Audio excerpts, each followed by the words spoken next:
Welcome to your Morning Boost, your daily leadership advice to help you lead your school community. Brought to you by AWB Education and sponsored by Grundmeyer Leader Services, where together we are transforming education, one leader at a time.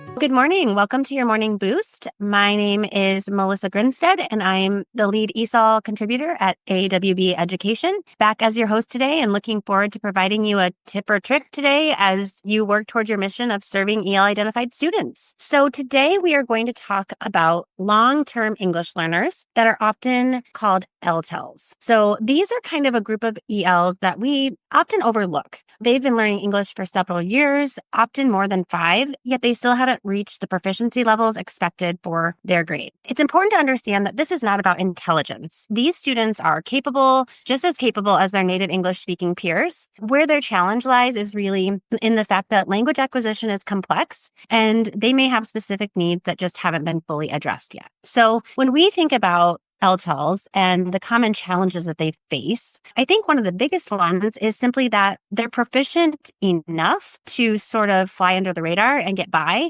but they have some unique needs that need some explicit instruction and strategies to address that sometimes we just don't get around to because we're really mobilizing all of our troops, so to speak, to our newcomer and emerging ELs. So that's definitely a contributing factor to some of that stagnation that we see. Some of these LTELs may have just received inconsistent or inadequate English language instruction. Often what we notice is that their instruction may have been rooted in more conversational English, and they've gotten really proficient at that, but there's some gaps in their academic language, and they haven't necessarily received that explicit instruction in that area. And that's really where some of those gaps will come in their ability to access content, like in classes like science and math. And then often we do see some social emotional challenges as well. Some of our LTELs report feeling frustrated or discouraged by their lack of progress. I'll hear them say, like, why am I still an identified English learner? I've been doing this for years. I can talk to all my teachers and friends, no problem. What's the deal? Kind of that sort of sentiment.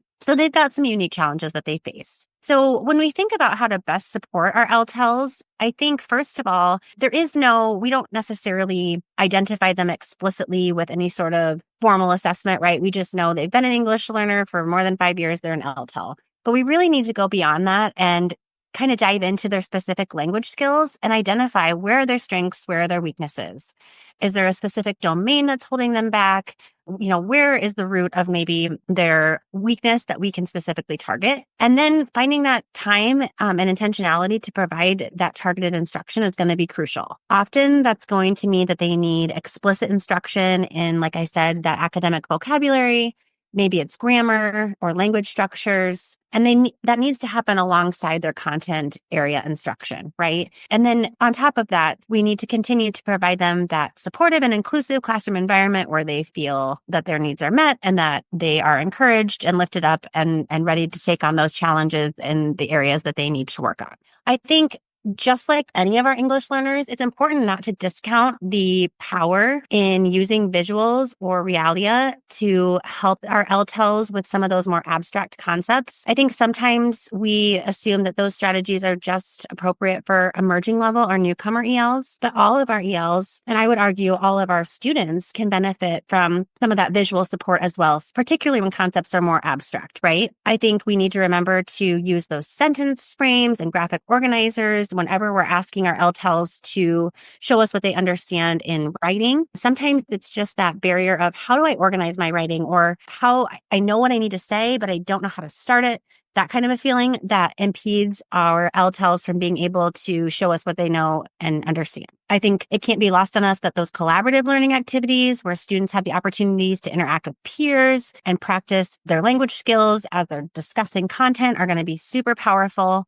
And then again, anytime that we can incorporate students' native languages into our instruction, whether that's helping to reinforce a concept by helping students pair an academic vocabulary term with maybe what it is in their native language.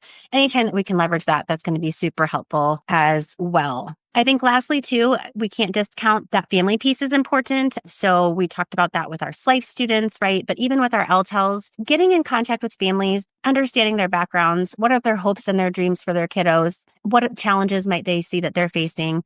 Anytime that we can really reinforce that whole child picture is going to help us be better equipped to support our students where they are at. So that is your morning boost for today. Thank you for listening. I hope that this was helpful, and we will talk again tomorrow. You have been listening to Your Morning Boost by AWB Education in partnership with Grundmeyer Leader Services. You can find out more about our services by clicking on the links in the description. Remember, you are doing this vital job that only a few can do. So until next time, thank you for your service to your community.